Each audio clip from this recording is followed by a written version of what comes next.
Aha! This stone has arrived. Now, this is more for the gemologist collectors or the collectors who like things that are quite educational. Now, this stone has been used in multiple labs for educational purposes. Different labs have different color grading systems when it comes to corundum, right? So, let me sort of explain to you the background. You've got pink sapphire, and then you've got ruby. Now, as you get more pink, more saturated, when does a ruby actually become a ruby?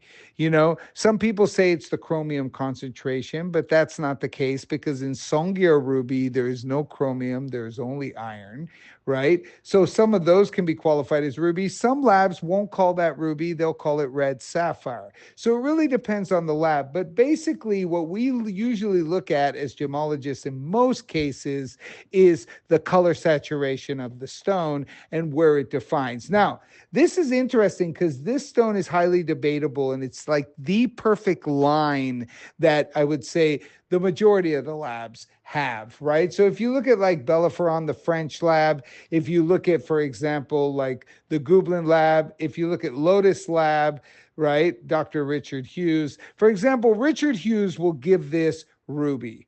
This certifies ruby with Richard Hughes, but Belleferon lab, this certifies vivid pink. So it's the one step before they give it ruby. This particular stone coming out of Montepuez in Mozambique. So it is particularly out of a ruby deposit, but it's been certified as a pink sapphire, which actually makes it more rare. To find this color as a vivid pink is almost unheard of because it is a ruby theoretically because it comes out of the ruby deposit, but one more color saturation and it would be in the ruby spectrum.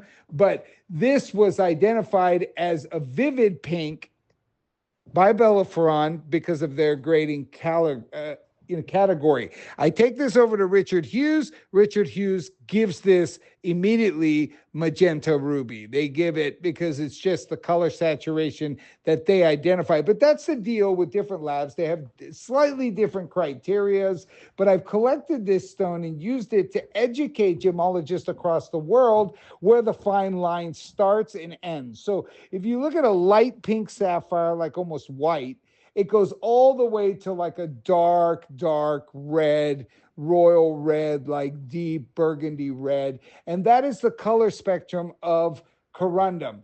This is a very fine quality. It's basically the best quality pink sapphire in the world color-wise. You can't get better than that depth of saturation. But a lot of labs will say that is a beautiful, bright, open color ruby. So it really depends on the lab, to be honest with you. In this case, I sent it to Belleferon because I was very, very amused to see it come back as sapphire. So I actually appreciate that because I know it is the final color before the spectrum of the rainbow. So it really depends on the individual lab and how they value it, or not value it, but how they grade it, right? So you got a 2.56 carat, unheated, vivid pink, top gem Mozambique. Extremely uncommon to see a certificate with this color that says sapphire.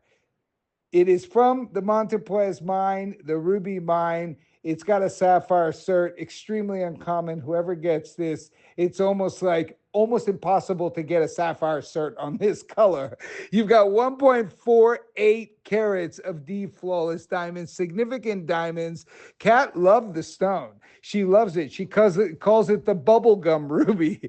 She calls it bubblegum ruby color, right? Very rare. We have collectors who like to collect this because of its uncommonness. I mean, it's like this color is uncommon within the ruby spectrum. It comes out of Mozambique. It's fully certified unheated. It's got the provenance. It's got the paperwork. It is an exclusive stone, and the price is outright ridiculous because it's based off of the cost I paid about 15, 20 years ago. So whoever gets this, true congratulations. You can't even replace the diamonds at the price the whole ring is going for.